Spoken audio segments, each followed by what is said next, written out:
आज हम लोग डिस्कस करेंगे बीएससी फिजिक्स 6 सेमेस्टर की सॉलिड स्टेट फिजिक्स। इसकी फर्स्ट यूनिट जो है क्रिस्टल स्ट्रक्चर्स, इससे सिमेट्री ऑपरेशंस में हम लोग पढ़ेंगे translation, rotation, reflection and inversion and combination of rotation reflection and inversion reflection. तो डियर स्टूडेंट्स, इस वीडियो में शुरू से अंत तक बने रहें।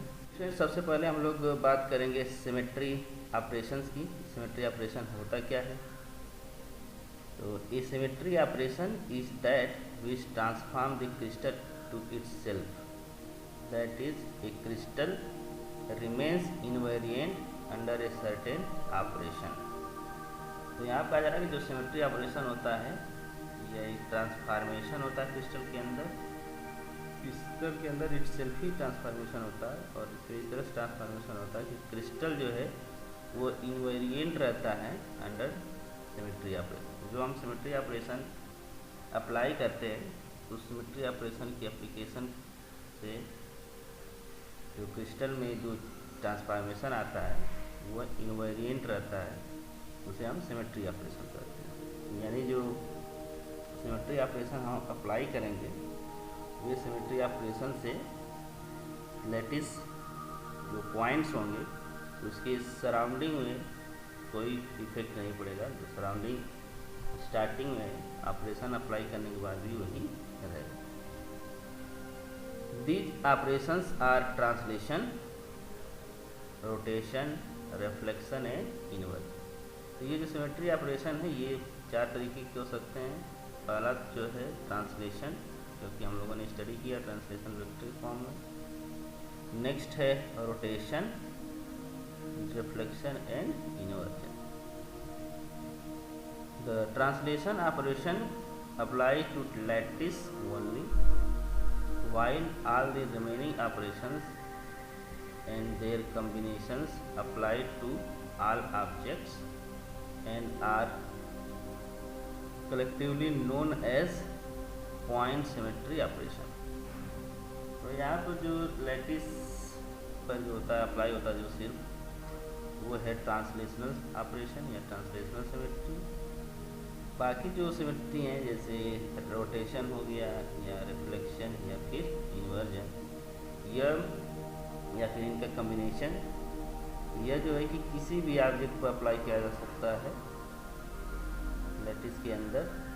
और कलेक्टिवली जो ये ऑपरेशन है रोटेशन, रिफ्लेक्शन और इन्वर्जन, इसको हम पॉइंट सिमेट्री ऑपरेशन बोलते हैं। ये जितने भी ऑपरेशन है ये symmetry operation, point symmetry operation. The inversion operation is applied only to 3-dimensional crystals। तो जनरली जो है कि इन्वर्जन जो होता है यह 3-dimensional जो क्रिस्टल्स है उसमें अप्लाई होता है। These operations are described in brief। तो नीचे जो है कि हम लोग इसको डिस्कस करेंगे। जो 4 टाइप्स के सिमेट्री ऑपरेशंस हैं उनका डिटेल हम लोग डिस्कस करेंगे। पहला सिमेट्री है ट्रांसलेशन सिमेट्री ऑपरेशन। तो इसके बारे में हम लोग डिस्कस किए थे ट्रांसलेशन वेक्टर। तो उसी को जो है कि हम ट्रांसलेशन सिमेट्री बोलते हैं। तो यहाँ पर है translational symmetry follows from the orderly arrangement of lattice. तो जो भी क्रिस्टल है जिनके अंदर लैटिस का जो अरेंजमेंट है वो ऑर्डर्ड अरेंजमेंट है, वहीं पर जो है कि ट्रांसलेशन सिमेट्री अप्लाई होती है। यानी ट्रांसलेशन सिमेट्री जो है वो क्रिस्टलाइन सॉलिड्स में ही अप्लाई होती है, एमार्फस सॉलिड्स में नहीं अप्लाई होती। It means that a lattice point are under lattice translation vector operation T gives another point R dash which is exactly identical to R। अब यहाँ कहा जा रहा है कि लैटिस के अंदर लैटिस हैं, कई लैटिस पॉइंट्स हैं। अब इस लैटिस पॉइंट्स में कोई पॉइंट हम ले रहे हैं किसी ओरिजिन के रिस्पेक्ट में R, इसका और कोई दूसरा हम पॉइंट ले रहे हैं यहाँ पर आर डैश, ये आर है और ये आर डैश। तो यह पॉइंट और ये पॉइंट दोनों क्या होंगे, आइडेंटिकल होंगे। तो हम यहाँ पर जो आइडेंटिकल होगा और ये यहाँ से यहाँ जो पहुँचा है, यहाँ से यहाँ ट्रांसलेट हुआ है, ये एक ट्रांसलेशन वेक्टर के थ्रू हम इस पॉइंट और इस पॉइंट को कनेक्ट कर सकते हैं और ये दोनों ही पॉइंट क्या होंगे, आइडेंटिकल होंगे। तो इसके लिए जो हम लिख सकते हैं फार्मूला जो होगा इसका इक्वेशन कि R dash vector R dash equal to vector R plus vector T, where T is translation vector, जो कि हम लोगों ने पिछले वीडियोस में डिस्कस किया है, जिसका इक्वेशन है vector T equal to n1 a plus n2b plus n3 c। यहाँ पर n1 n2 n3 जो हैं ये आर्बिट्री इंटीजर्स हैं और यहाँ पर वेक्टर्स a, वेक्टर b और वेक्टर c जो हैं इन्हें हम फंडामेंटल ट्रांसलेशन वेक्टर बोलते हैं या फिर क्रिप्टोग्राफिक एक्सिस के अलांग वेक्टर बोलते हैं। तो यहाँ पर यह ट्रांसलेशन ऑपरेशंस होता है। नेक्स्ट सिमेट्री ऑपरेशन है रोटेशनल सिमेट्री ऑपरेशन। तो रोटेशनल सिमेट्री ऑपरेशन जो होता है, a lattice is a set to possesses the rotational symmetry if it's rotation by an angle theta about an axis or a point in a two dimensional lattice transforms the lattice to itself. तो यहाँ कहा जा रहा है कि कोई भी lattice हम कहेंगे कि उसमें रोटेशनल सिमेट्री है जब हम किसी एक्सिस के अबाउट थीटा एंगल से यदि हम रोटेट करते हैं तो रोटेशन के बाद जो ट्रांसफॉर्मेशन आएगा वो जो है कि लैटिस के अंदर जो ट्रांसफॉर्मेशन होगा उसी जैसा इटसेल्फ वही पोजीशन को क्या करेगा, रिटेन करेगा। तो उसको हम रोटेशनल सिमेट्री ऑपरेशन बोलते हैं। Also since the lattice always remains invariant by a rotation of 2 pi, the angle 2 pi must be an integral multiple of theta। तो यहाँ कहा जा रहा है कि कोई भी लैटिस है उसको यदि हम रोटेट करते हैं तो रोटेशन करने के बाद वो 2 पाई एंगल रोटेट करते हैं, यानी 360 डिग्री रोटेट कर लेते हैं। तो वो उसके अंदर कोई सिमेट्री हो या ना हो, वो अपने इटसेल्फ पोजीशन में आ जाता है। तो इसका मतलब ये होता है कि यदि हम थीटा एंगल से उसको रोटेट कर रहे हैं तो यह जो 2 पाई है वो थीटा का इंटीग्रल मल्टीपल होना चाहिए, यानी n थीटा इक्वल टू 2 पाई और यहाँ से थीटा जो होगा वो हो जाएगा 2 पाई अपॉन n, यानी इसको हम डिग्री में लिखना चाहें तो 360/n हो जाएगा। ठीक है, तो ये थीटा आ जाता है और यहाँ पर जो n है वो सिर्फ इंटीग्रल वैल्यू ही ले सकता है और इस n को हम multiplicity of the rotation axis बोलते हैं। तो ये n और इसका डिटेल क्या मीनिंग है इसको हम लोग आने वाले स्लाइड्स में डिस्कस करेंगे। The possible value of n which are compatible with requirement of the translation operation are 1, 2, 3, 4 and 6 only. तब यहाँ पर जो है n की जो पॉसिबल अलाउड या कंपेटेबल जो वैल्यूज़ हैं ट्रांसलेशन सिमेट्री के साथ वह सिर्फ 1, 2, 3, 4 एंड 6 हो सकती है। Thus for example for n equal to 6 theta is 60 degree, which means that the lattice repeats itself with a minimum rotation of 60 degree।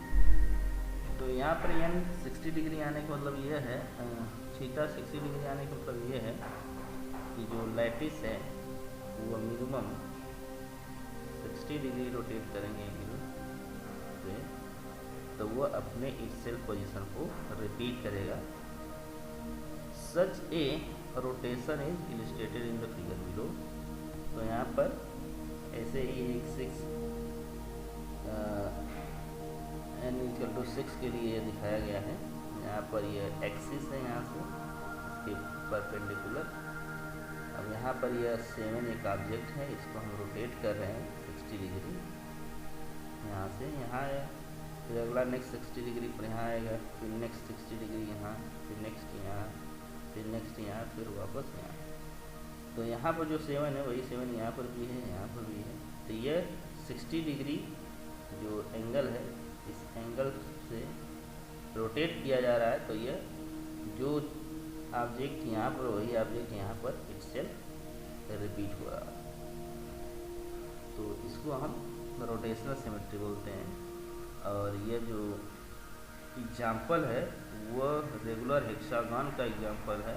ऐसे लैटिस को हम रेगुलर हेक्सागन बोलते हैं या हेक्सागोनल सिमेट्री बोलते हैं। इस 2 डायमेंशनल स्क्वायर लैटिस हैज 4-फोल्ड रोटेशन सिमेट्री। तो यहाँ पर n की वैल्यू यदि 4 है तो उसको हम 4-फोल्ड सिमेट्री बोलते हैं। तो जो 2 डायमेंशनल स्क्वायर लैटिस है, यानी ये इस तरह से एक लैटिस है जो कि स्क्वायर शेप में है। तो यहाँ पर एक लैटिस पॉइंट है, यहाँ एक लैटिस पॉइंट है, यहाँ भी है और यहाँ भी। इसके जो 4 कार्नर्स है, 4 कार्नर्स सभी पर लैटिस पॉइंट्स हैं कि। तो इसका जो सिमेट्री ऑपरेशन होता है वो 4-फोल्ड होता है। इसके बीच से एक्सिस पास करेगी और इसको यदि हम रोटेट करते हैं इस क्रिस्टल को, तो यह 90 डिग्री के रोटेशन पर इटसेल्फ पोजीशन को यह रिपीट करता है। इसलिए हम इसको 4-फोल्ड सिमेट्री बोलते हैं। नेक्स्ट है, it may be noted that a rotation axis may और may not be pass through the lattice point.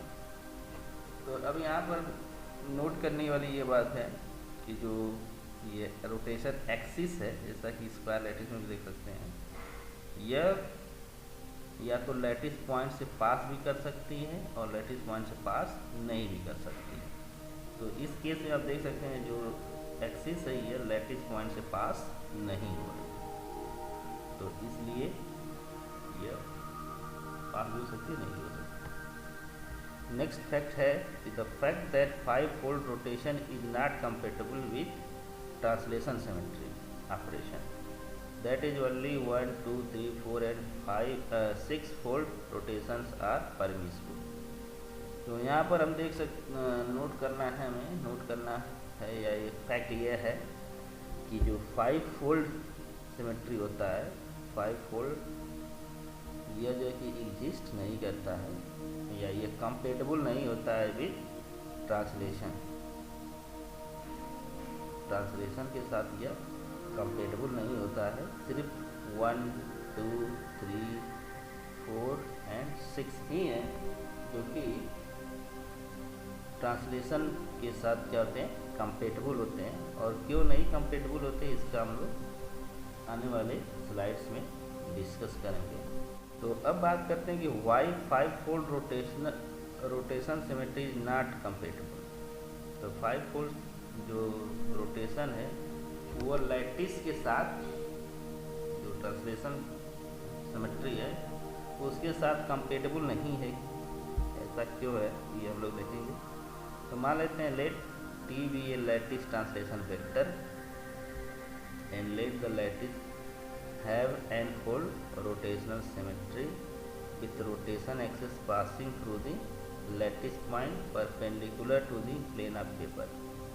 तो मान लेते हैं कि हमारे पास एक लैटिस है, यहाँ पर जो फिगर में दिया हुआ है, और इसमें t जो है वो लैटिस ट्रांसलेशन वेक्टर है और यह जो लैटिस है वो n-फोल्ड सिमेट्री रोटेशन सिमेट्री जो पास रखता है इसके पास ये है।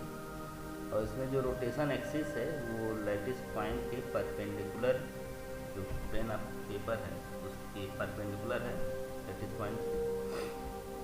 तो यहाँ पर जो एंगल होगा रोटेशन बाय एन एंगल जो होगा थीटा = 2 पाई/n, गया 360/n degree. About point B and C, यहाँ पॉइंट बी और पॉइंट सी है, इसको यदि हम थीटा एंगल से क्या करें, रोटेट करें यहाँ पर, ठीक है। ये जो डी पॉइंट है वो यहाँ पर चला जाएगा और यहाँ पर जो ए है वो कहाँ होगा, बी पर चला जाएगा। तो इसको हमने बी डैश कर दिया, ये बी डैश। तो यह जो रोटेशन है बी पॉइंट का वो क्लॉकवाइज है और डी का जो बी से जो सी से जो रोटेशन हो रहा है डी का वो एंटी क्लॉकवाइज है।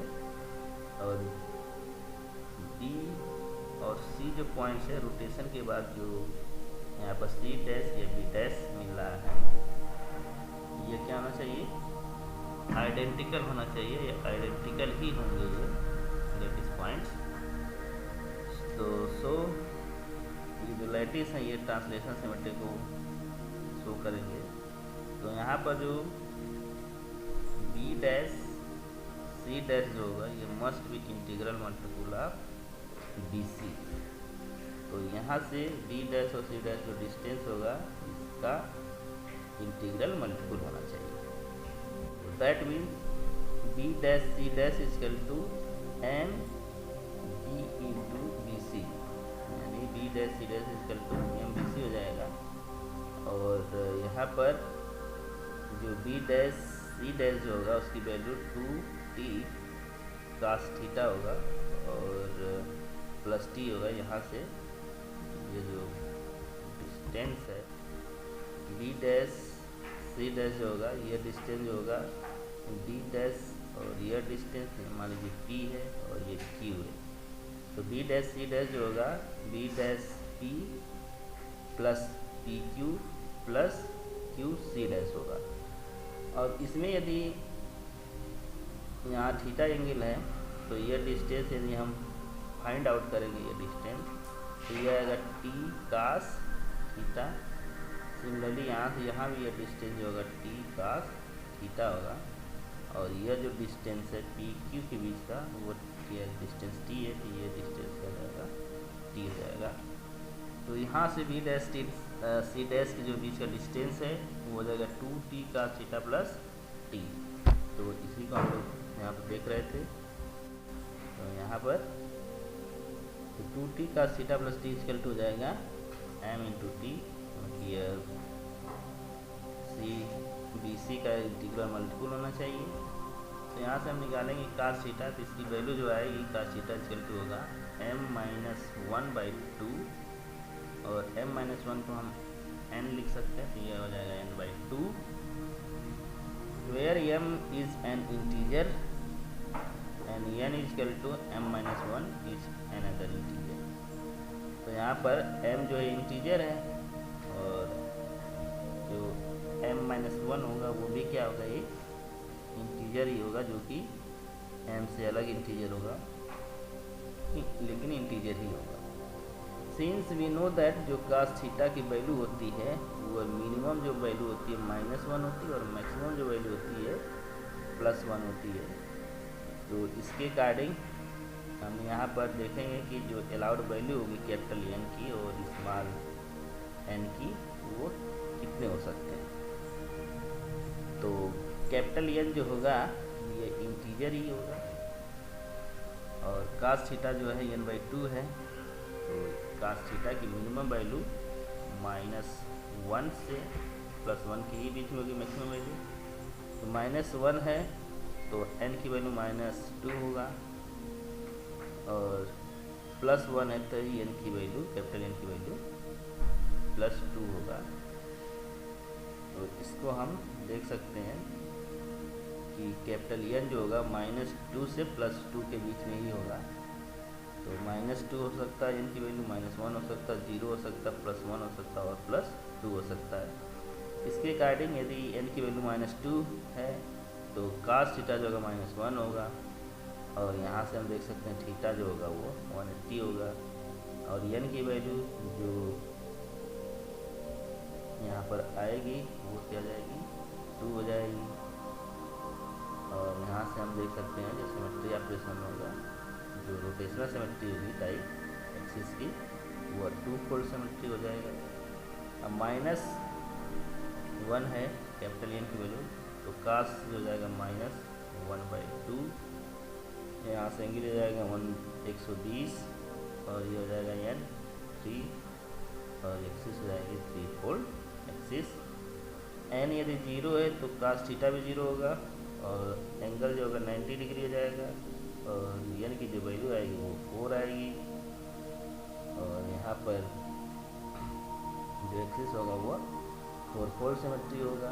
+1 है यदि n की वैल्यू, ये कास थीटा जो होगा 1/2 होगा प्लस में और ये एंगल जो हो जाएगा 60 डिग्री और n जो होगा 6 होगा और एक्सिस हो जाएगा 6 फोल्ड सिमेट्री हो जाएगी।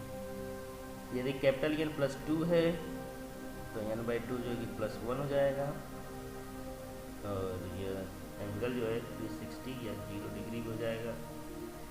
0 डिग्री का कोई विशेष मीनिंग है नहीं n के लिए, तो हम 360 ले लेंगे तो ये n की वैल्यू 1 हो जाएगी, यानी ये 1 फोल्ड एक्सिस हो जाएगा। तो यहाँ पर हम देख सकते हैं कि यहाँ पर n की जो वैल्यू है वह सिर्फ 2, 3, 4, 6 और 1 आ रही है, 5 या 7 यहाँ पर नहीं मिलेगा।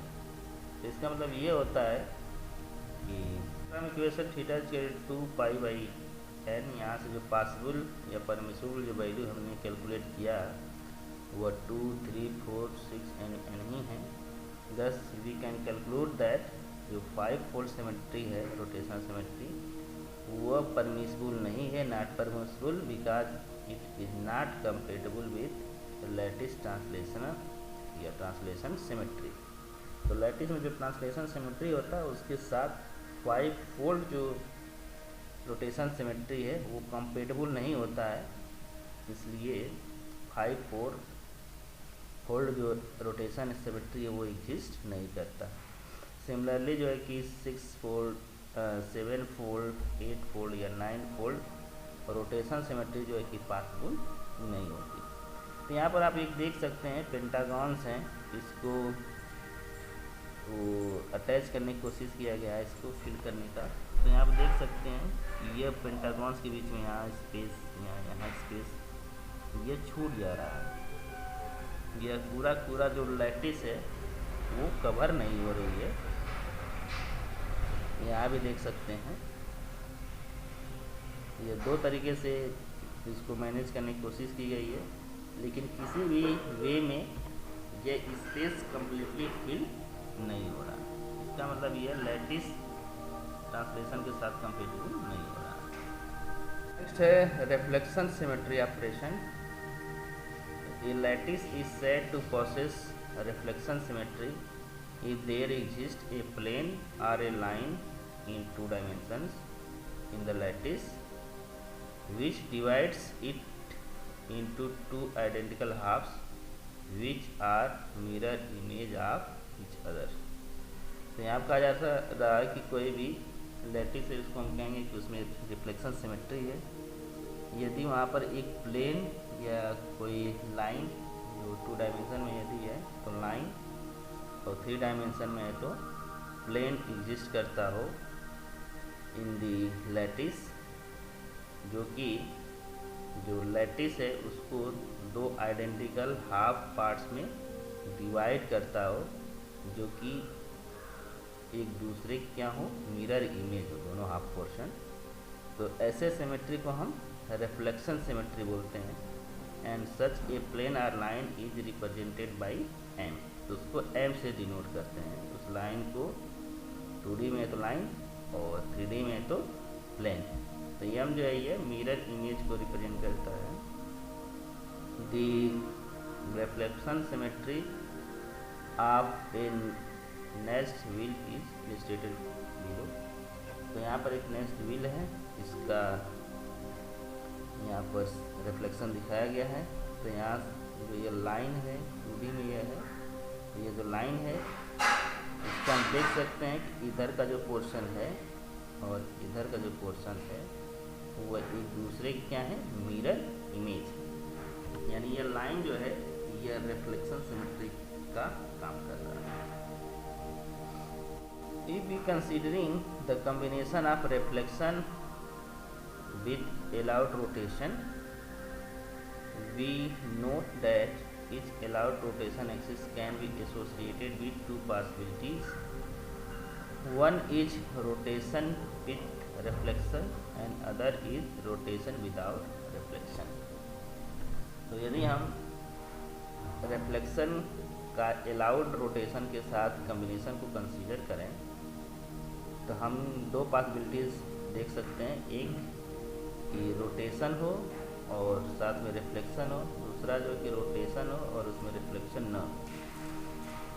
तो ऐसे में हम देख सकते हैं कि जो 5 जो हैं वो पॉसिबल अलाउड रोटेशन एक्सिस होती हैं, यानी 1 फोल्ड, 2 फोल्ड, 3 फोल्ड, 4 फोल्ड और 6 फोल्ड। और 5 जो हैं इनके साथ रिफ्लेक्शन ऐड होते हैं, या तो 1 टाइम्स या फिर 2 टाइम्स। तो टोटल मिलाकर के जो पॉसिबल नंबर ऑफ कम्बिनेशंस हो जाते हैं वो 10 हो जाते हैं। और इन्हें हम डिनोट करते हैं 1 1m, 2 mm, 3 mm, 4 mm, 6 और 6 mm। ये जो है रोटेशन प्लस रिफ्लेक्शन के कॉम्बिनेशन से ये पॉसिबल ज्योमेट्रिक कॉम्बिनेशंस आते हैं। Where the numerals represent the types of rotation axis. अब यहाँ पर जो नंबर्स आ रहे हैं 1 2 3 4 या 6, यह रोटेशन एक्सिस की टाइप को बताते हैं कि वो कौन से फोल्ड की रोटेशन एक्सिस है।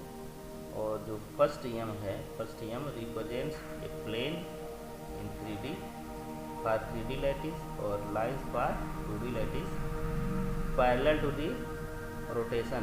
तो जो पहला एम है यह जो फर्स्ट या 1 फोल्ड रोटेशन एक्सिस इस केस में, उसके एक्सिस के पैरेलल जो है कि एक रिफ्लेक्शन या मिरर प्लेन्स को क्या करती है, रिप्रेजेंट करता है।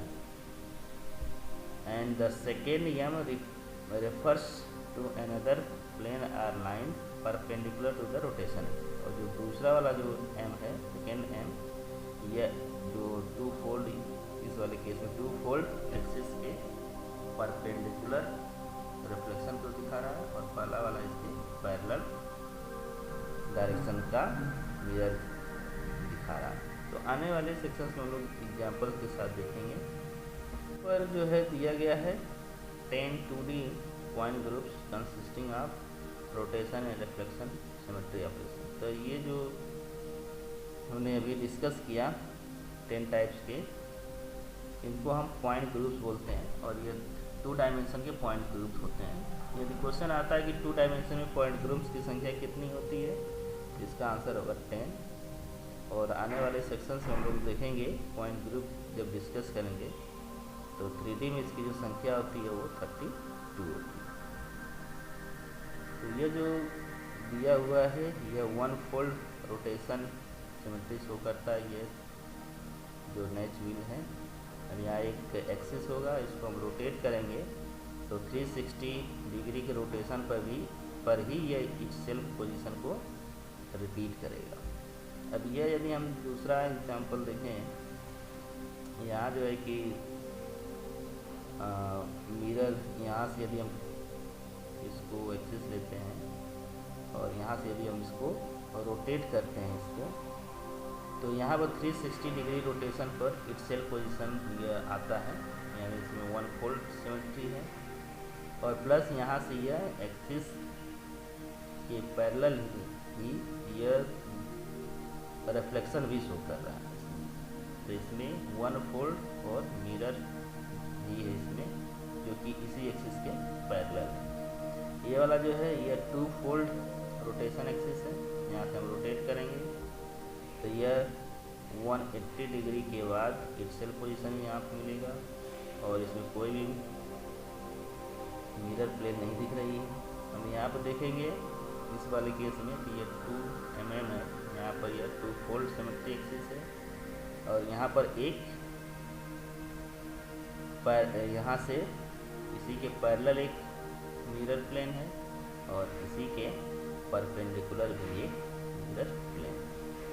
इसमें 2 मिरर प्लेन है, इसलिए यहाँ पर 2 mm आ रहा है। उसी तरह से यह जो है कि 3 फोल्ड सिमेट्री रोटेशन है, ये 3 फोल्ड और एक मिरर प्लेन जो कि parallel to the rotation axis यहाँ पर है। ये 4 फोल्ड है, इसमें यहाँ पर 4 फोल्ड डबल एम है, यहाँ पर यह 6 फोल्ड है और ये 6 फोल्ड डबल एम है। तो इस तरीके से यह 2 डायमेंशन के 10 जो है कि पॉइंट्स ग्रुप्स या सिमेट्री हैं, जो कि रोटेशन या फिर रोटेशन के साथ रिफ्लेक्शन कंबाइन करने के बाद मिलते हैं। लास्ट सिमेट्री ऑपरेशन वो है inversion symmetry operation. Inversion symmetry operation जो होता है, inversion is a point symmetry operation which is applicable to 3 dimensional lattice only. ये 3 डायमेंशनल लैटिस में एप्लीकेबल होता है। This symmetry element implies that each point located at R related to a lattice point has an identical point located at -R to the same lattice point and other points. It means that the lattice passes the center of inversion rotation denoted by m bar। अब यहाँ कहा जा रहा है कि जो inversion होता है वो एक पॉइंट ऑपरेशन है, एक पॉइंट के अबाउट ही ऑपरेशन होता है, और यह जो है कि सिर्फ 3 डायमेंशनल लैटिस में एप्लीकेबल होता है। और इसमें यदि कोई भी सिमेट्री एलिमेंट यदि अप्लाई होता है तो इसमें जितने भी पॉइंट्स है जिस पर यह अप्लाई होगा वह यदि r डिस्टेंस पर लोकेट है, r पोजीशन पर, तो इन्वर्जन के बाद या इन्वर्जन सिमेट्री अप्लाई होने पर वो -R पोजीशन पर चला जाता है और वहाँ पर सेम लैटिस पॉइंट्स हमें मिलेगा। इन अदर वर्ड्स इसका मतलब ये होता है कि जो जिस पॉइंट के अबाउट इन्वर्जन हो रहा है वह जो है कि इसको हम सेंटर ऑफ इन्वर्जन कर सकते हैं, वो सेंटर ऑफ इन्वर्जन है। तो जितने भी क्रिस्टल्स होते हैं उसमें ये सेंटर ऑफ इन्वर्जन एग्जिस्ट करता है, जिसको हम 1 बार से डिनोट करते हैं। ठीक है, तो मिरर जो होता है उसको हम m से डिनोट करते हैं और इन्वर्जन जो होता है उसको हम 1 बार से डिनोट करते हैं। तो यहाँ पर एक देख सकते हैं, ये हालांकि 2 डायमेंशन में एग्जिस्ट नहीं करता इन्वर्जन, लेकिन यहाँ पर दिखाया गया है कि यहाँ पर ये एक ऑब्जेक्ट है जो कि इसका टिप जो है कि ऊपर की तरफ है और यह जो है कि इन्वर्जन सेंटर है। तो यहाँ पर यह इन्वर्ट होकर के इसका जो टिप ऊपर को है वो नीचे चला जा रहा है। अब यहाँ पर रियल क्रिस्टल्स में यदि देखें, यह एक मान लेते क्यूबिक क्रिस्टल है, तो इसका ये बॉडी के सेंटर पर एक पॉइंट एग्जिस्ट करेगा जहाँ से यह लैटिस का डिस्टेंस जो होगा इसका जो इन्वर्जन होगा वो यहाँ पर होगा, ईयर इसके करस्पॉन्डिंग होगा, इसका जो है कि इस लैटिस की करस्पॉन्डिंग, इस लैटिस का इस लैटिस के, और इसका जो होगा इसके करस्पॉन्डिंग इन्वर्जन हो रहा है। तो ये इसका इन्वर्जन सेंटर हुआ। It may be noted that apart from the symmetry operations in a 3-dimensional lattice in particular may have additional symmetry operations formed by the combination of above mentioned operations.